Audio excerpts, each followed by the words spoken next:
Breaking news kabayan, ipinakita ng Islamic Revolutionary Guard Corps ang bago nilang underground o lihim na pasilidad na ginagamit para sa kanilang mga military drones. Isa ito sa mga patunay na patuloy ang Iran sa pagpapalakas ng kanilang puwersang militar. Kasabay ng anunsyo, naglabas din sila ng video na nagpapakita ng loob ng pasilidad at ng mga makabagong armas na naroon, isang malinaw na mensahe sa buong mundo tungkol sa lumalakas na militar ng Iran. Iran has once again released a video of its underground missile city packed with drones in the video broadcast by Iranian state media. Pero bago natin simulan kabayan ay maaari mo bang i-click ang like button dahil ito ay isang napakalaking tulong na sa aming mga content creator. Maraming salamat po! Nangyari ang revelasyong ito habang matindi ang batikos mula sa mga mambabatas sa Amerika tungkol sa paglahok ng Iran sa iba't ibang global conflicts. Sa isang event sa Capitol Hill, ipinakita mismo ng mga opisyal ng US ang isang na-recover na Iranian-made drone. Ito ay simbolo ng malawak na abot ng kapangyarihan ng Iran mula Ukraine hanggang Middle East. Ipinapakita nito kung gaano kalawak na ang impluwensya at presensya ng Iran sa mga mainit na rehiyon sa buong mundo. Ang pagtatayo ng underground drone base ay bahagi ng estratehiya ng Iran para protektahan ang mahahalagang kagamitan ng militar mula sa mga posibleng airstrikes at paniniktik ng mga bansang gaya ng Israel at United States. Ipinapakita nito na mas lumilipat ang Iran sa tinatawag na asymmetric warfare o paggamit ng mga hindi tradisyonal na paraan ng pakikipaglaban, gamit ang teknolohiya at diskarte para ipagtanggol ang sarili. Ang bagong pasilidad na ito ay idinisenyo para mas maging matibay ang depensa ng Iran sa harap ng banta ng giyera. Ang kaganapang ito ay nangyayari habang naghahanda ang Iran at United States para sa isa na namang round ng usapan tungkol sa nuclear program ng Iran. Gaganapin ang ika-4 na round ng mga negosasyon ngayong linggo at inaasahang magkakaroon ito ng malaking epekto sa relasyon ng dalawang bansa at sa seguridad ng buong mundo. Samantala, naghahanda rin si US President Donald Trump para sa kanyang biyahe sa Middle East, kung saan bibisita siya sa Saudi Arabia, Qatar at UAE. Isa sa mga sentro ng usapin sa kanyang pagbisita ay ang nuclear ambitions ng Iran at ang lumalalang tensyon sa rehiyon. Ang bagong drone base ng IRGC ay may iba't ibang missile systems at unmanned aerial vehicles o drones. Ayon sa media ng Iran, ang pasilidad na ito ay may kakayahang gumana ng mag-isa nang hindi kailangan ng tulong mula sa labas.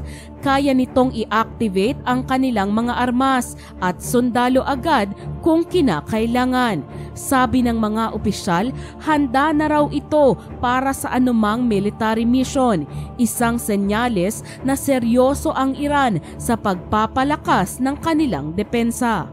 Nangyayari ang mga ito habang lalong nababahala ang mga mambabatas ng US tungkol sa paggamit ng drones ng Iran. Nitong Huwebes lamang ay ipinakita sa US Congress ang isang Shahed 136 drone na gawa ng Iran at nakuha sa Ukraine. Ang event na ito ay inorganisa ng grupong United Against Nuclear Iran upang bigyang pansin ang banta ng lumalakas na armas ng Iran. Ayon kay Mark Wallace, CEO ng UANI at dating US Ambassador ng UN, ang drone na ito ay ang pinakalaganap at mapanganib na sandata ng terorismo sa mundo ngayon. Samantala, itinanggi naman ng Iran's Foreign Minister na si Abbas Araghchi ang mga ulat tungkol sa isang secret nuclear facility sa Iran. Ayon sa kanya, ito ay isang propaganda lamang para guluhin ang nalalapit na nuclear talks sa pagitan ng Iran at US. Sa isang post niya sa social media na X, sinabi niyang parang laging may biglang lubhang nakakatakot na satellite images tuwing malapit na ang pag-uusap ng Iran at US na tila patama sa ulat ng National Council of Resistance of Iran o NCRI. Ang NCRI ay itinuturing na diplomatic arm ng grupong Mojahedin Ekak o MEK, isang grupo na may kontrobersyal na kasaysayan. Ang MEK ay nakasangkot na sa mga mararahas na kilos noong nakaraan at itinuturing itong terrorist organization ng Iran. Dating itinuturi ding itong terorista ng United States pero tinanggal ito sa listahan noong 2012.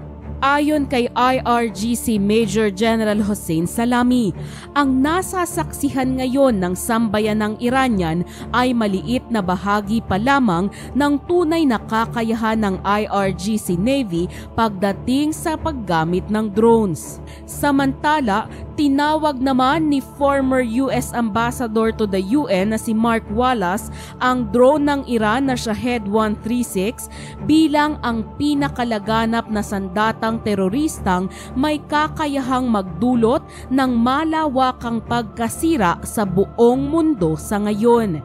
At ayon naman sa Iranian Foreign Minister na si Abbas Araghchi, parang nakasanayan na kapag malapit na ang Iran-US nuclear talks, biglang kumakalat na naman ang mga lubhang nakakatakot na satellite images. Habang patuloy ang Iran sa pagbubunyag ng kanilang mga bagong military technology, malinaw na bahagi ito ng kanilang estratehiya upang patatagin ang kanilang posisyon bago muling simulan ang usapan tungkol sa nuclear program nila kasama ang United States.